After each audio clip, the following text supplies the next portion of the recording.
Welcome back to the Rideau Canal here in downtown Ottawa. We're on the Parks Canada wall. There is power on this wall should you decide to make this one of your stops. Like I say, it's Parks Canada, so if you have the Parks Canada moorings pass for the Rideau Canal, the Trent Severn, I think it covers the canal into Lake Champlain, I'm not sure, and there is one of the East Coast covers. The mooring pass covers all this, of course, and if you're going to transit the Rideau or the Trent, the mooring pass is definitely worth it. It's about, I think it's about $10 a foot is what it costs you regular season. If you're planning to do this like as part of the Great Loop or something out in advance, you're going to want to check the Parks Canada website. In and around mid-February, they do put them on sale at an early bird special for about 20% off, so it's most definitely, you know, worth your while to buy it then.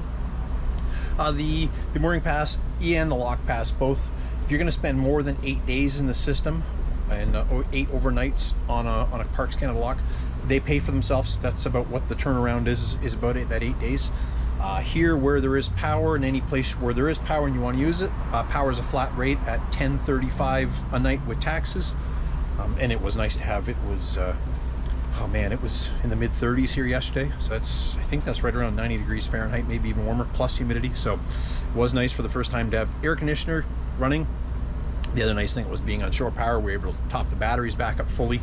There is a lot of very slow going 6-knot speed limits here in the Rideau, this section of it, and no wake zones.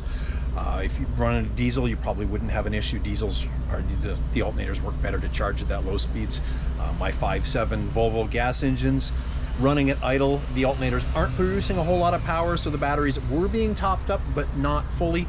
And after 5 days of being offshore power, even with a little bit of generator running, yesterday morning when I did fire the engines up, I did flip the parallel switch just to give me that little extra kick to make sure I wasn't going to have an problem starting the engines. But yeah, down here, the Parliament buildings are right behind me in the background. Fortunately, they are doing some construction on this bridge, so it was like noisy at like 6 o'clock this morning with backup alarms. As far as general stuff down here, make sure you're provisioned before you get into this area of the canal. There is very limited grocery stores if you need to buy stuff like that. There is a LCBO, that's our version of a liquor store up here. They do have limited supply of beer and as well, but if you need some wine, everything, lots of that there. Like I said, there is a big mall there. The Rideau Centre Mall is there, kind of more of a high-end mall. A lot of the high-end stores and stuff in there. So, but they do have a really good food court if you need, you know, just looking for a quick snack. Ducks behind us are carrying on. I don't know what they're looking for, but yeah. At night last night, really didn't worry about any problems being on the boat. It is very noisy, however. This is kind of like the night cruiser loop for cars and motorcycles and things like that around here. So, you know, 11 o'clock last night, there was some obnoxious people in their cars and motorcycles with the loud exhaust and the stereos blaring going up and down. But they were done by about midnight. They kind of quieted down, and it was pretty good. Like I say, construction started early in the morning. Unfortunately, that's one of the problems you have. And we joke here in Ontario, there's 2 seasons, winter and construction. But yeah, so like I say, make sure you provision well. There is very limited grocery stores. There is a Farm Boy in the Rideau Centre. It's a local grocer chain here in Ontario. The produce and stuff is phenomenal if that's what you're after. The brand names, you're not going to find your big brand names though. It's a lot of specialty stuff per se that way. So if you're looking for, you know, your specific cereal or things like that, you probably won't find it there. I did get lucky, you know, there was a box of Raisin Bran. That was about all they had, maybe a box of Cheerios. Beyond that, if you're looking for anything specific, you're probably not going to find it in that store. They tend not to carry the big brands like your Hostess and the Kellogg's and General Mills, things like that. It's more of a local, smaller market cereal and food chains you deal with. But yeah, great places to walk around down here, great things to see. And everybody here's Ottawa. I think the big one is the Byward Market. We went to go into the Byward Market last night, and I would say probably avoid the Byward Market at night. We went in last night around 9 o'clock-ish. We were actually looking for a beaver tail. You know, I'm sure you know what the beaver tails up here. They're big flatbread covered in maple syrup and brown sugar. They are really, really good. The Byward Market, however, at night, it doesn't appear to be the friendliest place. I would avoid it in the dark. Daytime was fine, no big deal. At night there was some stuff going on. Big nightlife down there, a lot of bars, a lot of restaurants, some clubs, some questionable clubs, let's say, too. So yeah, avoid Byward Market at night unless you're into that kind of stuff. Other than that, I'm gonna wrap it up here. Yeah, we spent a night down here. It was really nice. We enjoyed it.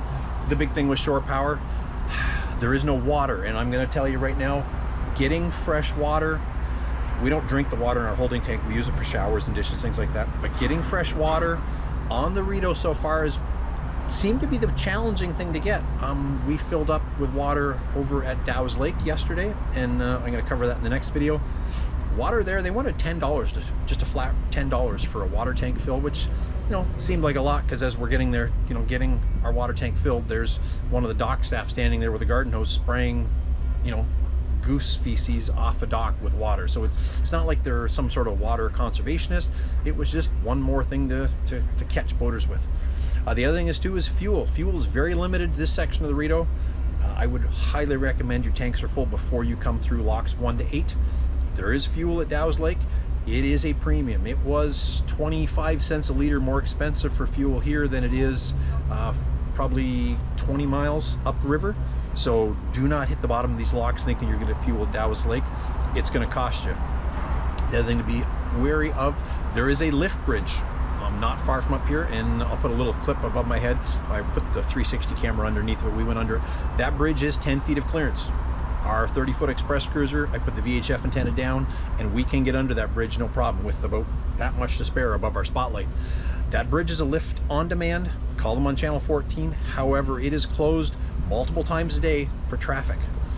Early in the morning, it's closed from like 7:15 to I think around 9:30. The numbers are posted on the sign. It's closed for a couple hours around lunchtime, and it's closed right near the end of the day during rush hours. So time your passage if you need that bridge lifted, because you may end up waiting, and there's no place there to tie up and wait. So I would recommend you tie up here at one of the Parks Canada locks or Parks Canada docks, and time your passage within the bridge opening dates or the opening time. So I'm going to wrap it up here. Just quick, easy about staying right here in downtown. We're going to zip over, we're going to fire things up ourselves. We're going to go over to Dow's Lake, going to pick up some ice. That's the other thing that I found really hard to find is ice. Dow's Lake has got, I think it was an 8-pound bag of ice. I think I paid $5 a bag, which actually wasn't bad for the size of the bag we were getting. Yeah, so thanks for watching. If you enjoyed this, please hit that like, subscribe. Like I say, I'm going to do a whole series of videos here on navigating down the Rideau Canal, and stick around for the next one. Thanks for watching. I'll see you later.